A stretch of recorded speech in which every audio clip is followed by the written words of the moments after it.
Halo, apa kabar semuanya? Balik lagi dengan Putu Reza di Project Review. Dan setelah kemarin ada iPhone 13 Pro, sekarang ini adalah iPhone 13 aja. iPhone 13 bisa dilihat dari kameranya yang miring begini. Dan ini adalah unit berwarna pink ya, warna pink. Dan sayangnya kalau buat shoot di kameranya agak sulit sih kalau menurut saya. Karena dia pinknya tuh bukan yang ngejreng gimana, tapi emang dia agak muda gitu. Jadi nyaru sama kotaknya ya, kurang lebih beginilah kotaknya. Dan sama seperti iPhone 13 Pro yang kemarin ya, itu dia nggak ada plastik lagi di kotaknya, jadi langsung box.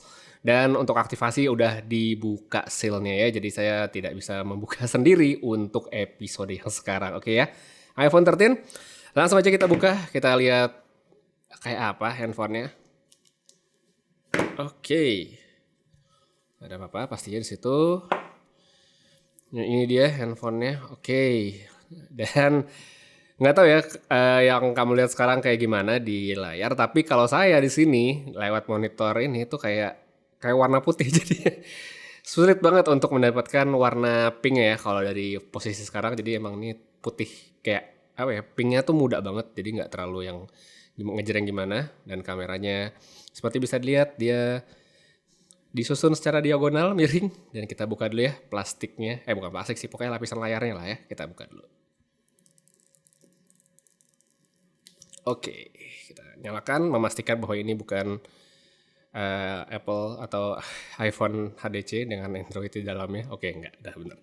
Sip, sisanya nggak beda jauh dengan iPhone yang kemarin. Ini ada SIM card ejector, ada manual, dan stiker Apple.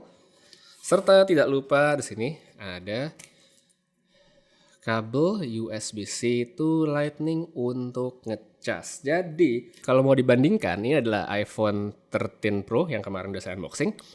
Ini adalah iPhone 13 ya, itu dia. Kurang lebihnya bisa langsung lihat ya, secara dimensi nggak terlalu berbeda. Tapi dari penempatan kamera dan finishing back covernya itu beda ya. Kalau yang ini dia matte, yang ini dia glossy ya, gitu. Oke, itu dia tadi unboxingnya. Sekarang mari kita kulik lebih jauh sedikit tentang handphonenya.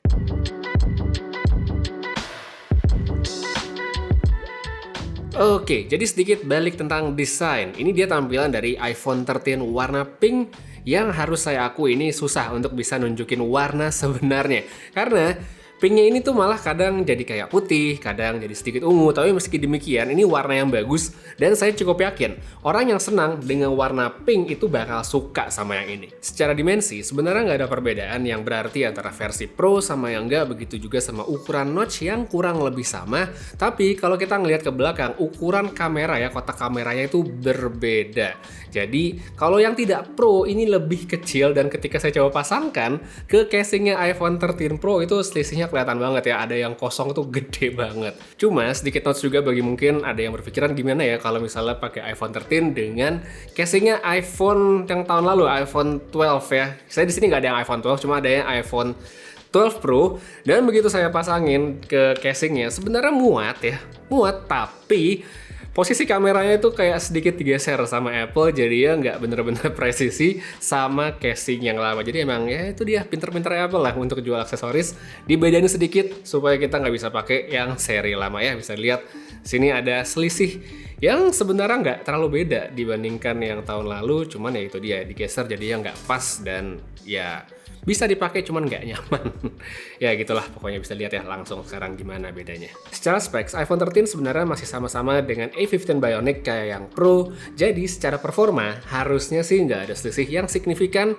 Dan kalaupun ada palingan ya, kalau kita lihat dari specs yang tertulis di website Apple, itu adalah dari pemrosesan grafis. Karena yang 13 Pro ini GPU core-nya ada 5, sedangkan yang tidak Pro itu hanya 4. Entah seberapa banyak selisihnya ya, nanti kalau dicoba mungkin bakal kelihatan. Terus kita lanjut ke layarnya, ukuran 6,1 inch dengan panel Super Retina XDR, tapi di sini ya tidak ada ProMotion alias masih 60 Hz. Kalau dipegang sendiri sebenarnya nggak berasa banget, tapi kalau kita barengin sama yang 13 Pro, maka langsung kelihatan kalau satunya itu lebih smooth secara animasi.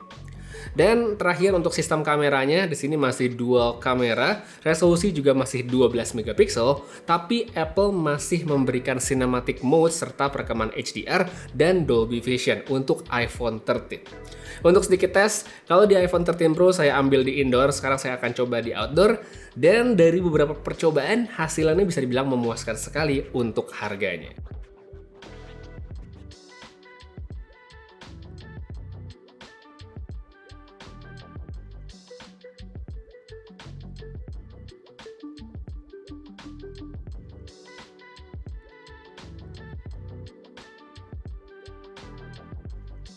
Overall, kalau untuk impresi awal sekarang, kalau menurut saya aspek yang menarik dari iPhone 13, iPhone 13 ini sebenarnya sama seperti yang Pro, yaitu kameranya.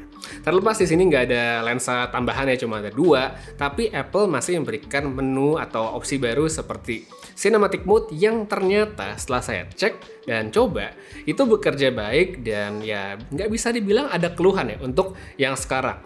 Buat mereka yang jadi performa ya di sini ada A15, tapi kalau menurut saya udah kenceng, cuman nggak semenarik kameranya kalau menurut saya. Tapi segala macam kemiripan dari iPhone 13 dibandingkan yang tahun lalu itu dihargai dengan selisih yang juga menarik ya, karena untuk sekarang dari tempat saya beli ini, yaitu di toko HP dia, mereka menjual iPhone 13 dengan harga 14 jutaan ya, 14,5 juta. Yang mana itu sebenarnya kalau dibandingkan dengan harga di Singapura, itu berselisih nggak nyampe sejuta. Dan menurut saya, ini bisa menjadi perangkat bagi mereka yang ingin upgrade di awal-awal sekarang jadi early adopter. Ini adalah opsi yang menarik karena itu dia selisihnya nggak berbeda jauh. Dan kalau mungkin ada yang khawatir soal sinyal atau apapun, di sini saya udah coba masukin SIM card saya dan LTE-nya kebaca, bisa dipakai, dan untuk internetan nggak masalah. Jadi ya kalau kamu tertarik untuk upgrade ke iPhone 13, saya udah taruh linknya pada kolom deskripsi di bawah. Dan kalau ada pertanyaan spesifik yang mungkin ingin dijawab pada video reviewnya, bisa langsung tulis juga pada kolom komentar. Untuk sekarang kayaknya segitu aja dulu sedikit unboxing dan impresi awal saya buat iPhone 13. Terima kasih banyak udah nonton sampai habis, dan untuk reviewnya seperti saya akan mendulukan yang Pro karena saya juga pakainya iPhone 12 Pro. Jadi untuk yang 13 Pro kayaknya bakal saya duluin karena experience-nya sama-sama aja. Dan mungkin nanti saya bakal lanjutkan ke yang 13 aja supaya kita bisa lihat bagaimana setelah saya pakai yang Pro, pakai yang biasa, berasa beda atau enggak, nanti saya bakal bahas di video reviewnya. Ya, jadi itu dia Putra Rizal pamit. Sampai ketemu lagi di video berikutnya. Jaga kesehatan selalu dan seperti biasa, have a nice day.